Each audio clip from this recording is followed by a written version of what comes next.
오늘 하루도 열심히 살아가고 있습니다. 하지만 생각보다 일이 잘 풀리지 않죠. 열심히 노력해도 내 월급은 그대로입니다. 이럴 때 하늘을 보며 이런 생각을 하죠. 로또 하나 맞았으면 좋겠다. 로또를 맞아서 집 한 채를 사거나 또는 비트코인 풀 매수를 해서 인생 팔자 펴고 싶죠. 보통 우리는 인생은 운이다 라는 말이 있습니다. 운칠기삼이라는 말이 있듯이 인생은 운이 많이 작동된다고 하죠. 누군가는 운이 전부라고 이야기를 하고 누군가는 아니라고 합니다.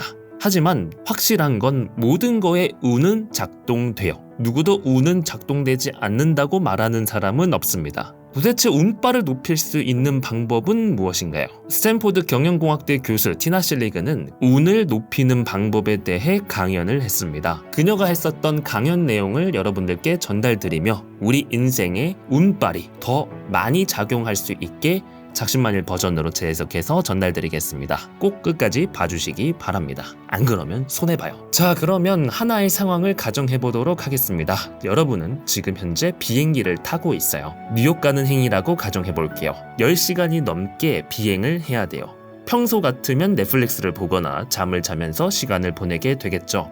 하지만 오늘은 뭔가 다르게 보내보려고 합니다. 주변을 둘러보니까 내 옆에 있는 사람도 나와 비슷한 상황인 것 같아요. 아무리 뭔가를 해보려고 해도 10시간 채우기가 어렵잖아요. 평소에는 내가 누군가에게 말을 거는 성격이 아니에요. 하지만 이번에는 새로운 시도를 해보려고 합니다. 그녀가 강조하는 운을 높이는 방법 첫 번째, 자신과의 관계를 변화시키는 것입니다. 이게 도대체 무슨 말일까요? 우리는 늘 익숙한 것만 하게 돼요. 가는 길만 가게 되고 하는 행동만 하게 됩니다. 내가 출근할 수 있는 길은 여러 가지지만 늘 가던 길을 선택하게 되죠.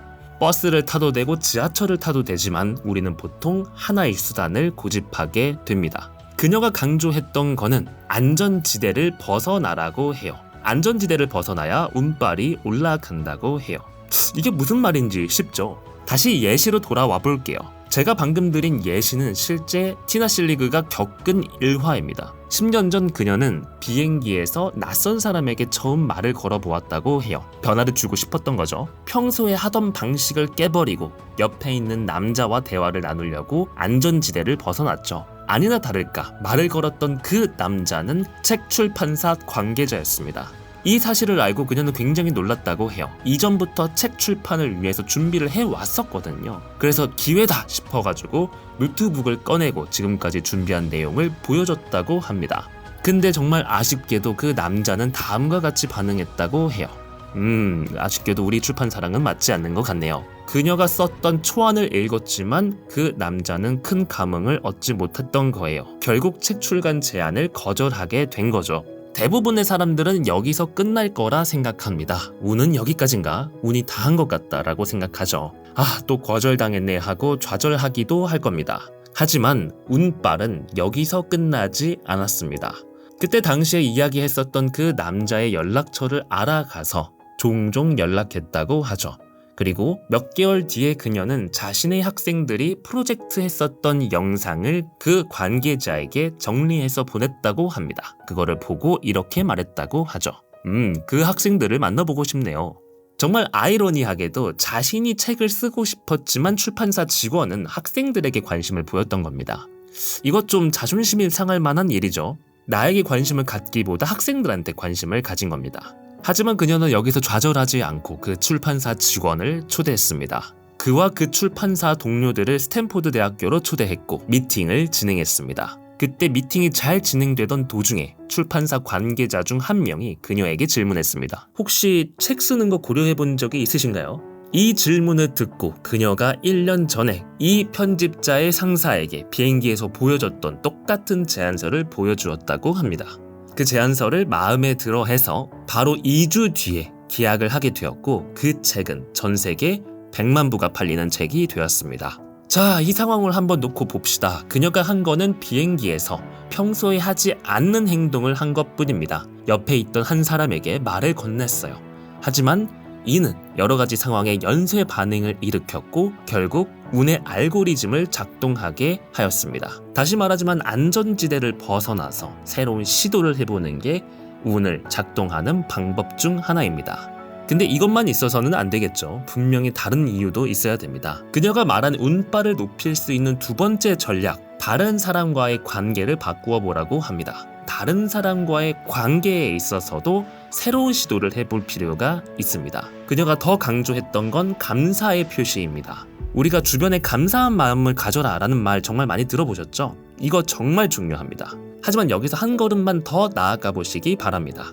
감사함을 나만 느끼는 게 아니라 감사함을 표현하세요. 나만 감사함을 느끼는 것이 아니라 내가 감사하게 느낀 거를 다른 사람에게 전달해 보시기 바랍니다. 이거 정말 중요해요. 이거 반드시 해주시기 바랍니다. 티나 실레그가 학교에서 여러 가지 프로그램을 운영하고 있다고 합니다. 베스트셀러도 냈기 때문에 워낙 인기 있는 교수님이니까 많은 학생들이 들어오고 싶어 한다고 하죠. 이 중에서는 이 프로그램에 들어가고 싶었지만 못 들어오는 학생들도 있었던 거죠. 근데 여기서 생각보다 반감을 사는 사람들이 있다고 해요.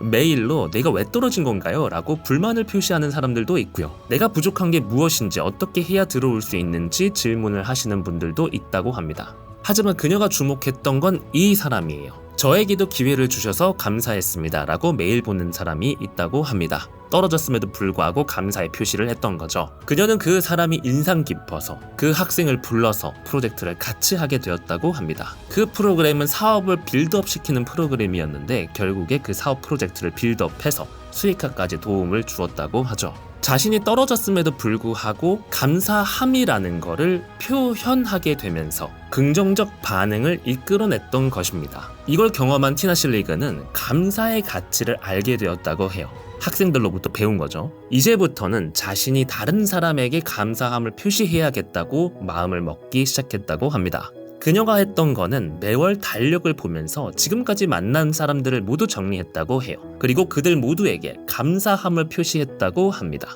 직접 카톡 같은 걸 했겠죠. 전화든 메일이든 메신저로든 감사함을 표시했던 겁니다. 사실 별로 시간도 걸리지 않아요. 이 단순한 행위 자체가 운을 굉장히 높이는 방법 중에 하나입니다. 굉장히 쉬운 방법이지만 누구도 시도하지를 않죠. 왜냐면 갑자기 감사하다고 표현을 하면 뭐 이런 애가 다 있나? 뭐 이런 생각을 할 수도 있으니까요. 우리는 이상한 사람 취급받는 게 늘 두렵잖아요. 근데 누군가는 분명 이렇게 행동을 해요. 사업을 하다 보면 미팅을 자주 하게 되는데 그때마다 감사함을 표시를 하고 카카오톡 선물하기 같은 거를 정말 잘 해주시는 분들이 계세요. 이거는 안 대장님이 영업 전략으로 자주 활용하던 방법이라고 합니다. 누군가에게 감사함을 표시한다는 것은 내가 누군가한테 소중한 사람이라는 걸 일깨워주게 하고 이 감사함 표현 그 자체만으로도 큰 에너지를 얻습니다. 감사함을 표시한 사람한테 더 잘해주고 싶은 마음이 생길 수밖에 없죠. 당연한 이치입니다. 우리는 쓰레기 냄새가 나면 코를 막고 피하죠. 하지만 좋은 향기가 나게 되면 그 향기로 가까이 가게 됩니다. 좋은 사람과 함께 하고 싶다면 내가 좋은 향을 전달해야 됩니다. 그녀가 강조했었던 이 두 가지만 잘 지키시더라도 나의 운빨을 높일 수가 있습니다. 운의 가능성을 훨씬 더 높여서 더 좋은 기회를 가져갈 수가 있습니다. 여기서 작심만일만의 해석을 조금 더 덧붙여서 설명을 드리자면 요 이야기의 공통점은 무엇일까요? 이 두 가지의 공통점은 가만히 있어서 발생하는 게 아니었습니다. 내가 행동을 바꾸거나 또는 표현을 바꾸어서 변화를 주었다는 거예요. 다시 한번 강조드립니다. 운은 작동시키는 겁니다. 운이 하늘에서 떨어지는 것이 아니라 운을 내가 직접 작동시키는 거예요. 그리고 그 운은 한두 번의 시도로 끝나지 않았어요. 티나 실리그는 여러 번의 시도로 출판사와 접촉했습니다. 한 번의 시도는 실패로 끝났지만 운이 다한 것 같았지만 여러 번의 시도로 운을 동작하게 만들었던 겁니다. 대부분의 사람들은 한두 번 시도하고 멈추어 서게 됩니다. 운은 여기까지라고 생각하게 되죠. 우리가 보통 운이 좋다고 생각하는 분들은 단 한 번에 대박 난 사람들만 보게 돼요. 마치 무명 영화 배우가 영화를 굉장히 잘 만나서 대박을 친 것처럼 보이죠. 하지만 실제 운은 그렇게 동작하지 않아요. 이미 그 무명 영화 배우는 무명일 때 동안 수도 없는 여러 번의 시도가 겹치게 되면서 한 번의 획기적인 운이 다가오게끔 만들어 왔던 겁니다. 운은 한 번의 이벤트, 단발성 이벤트로 만들어지는 것이 아닌 여러 번의 이벤트가 겹치게 되면서 단 한 번의 운빨이 크게 다가오게 되는 거죠. 어떠한 환경 속에서도 운은 존재하게 됩니다. 이건 부자든 가난한 사람이든 모두 운이 존재해요. 하지만 그 운빨을 높일 수 있는 사람이 있고 가지고 있는 운빨을 모두 걷어차는 사람들이 있습니다. 제가 전달드린 두 가지 케이스로 여러분들의 운빨을 차츰차츰 높여가시기 바랍니다. 그러니까 성장 마인드셋도 굉장히 중요하다는 겁니다. 그래서 내가 어떤 상황에 부딪혔을 때 좌절하지 않고 멈추지 않는 마인드셋도 굉장히 중요하다는 걸 알게 되는 대목입니다. 운이 좋아지는 사람은 결국 성장 마인드셋을 갖추고 있어야 돼요. 작심만일이 말하는 성장 마인드셋은 퍼포먼스에 굉장히 중요한 역할을 합니다. 지금까지 여러분들은 운빨이 잘 동작하는 사람이었나요? 아니면 운빨이 잘 안 되는 사람이었나요? 댓글로 남겨주시기 바랍니다. 만약에 내가 운빨이 잘 동작되지 않았다면 위에 있는 두 가지를 적용해서 여러분들의 성장을 이끌어 가시기 바랍니다. 여러분들의 성공 마인드 동반자 작심만일입니다.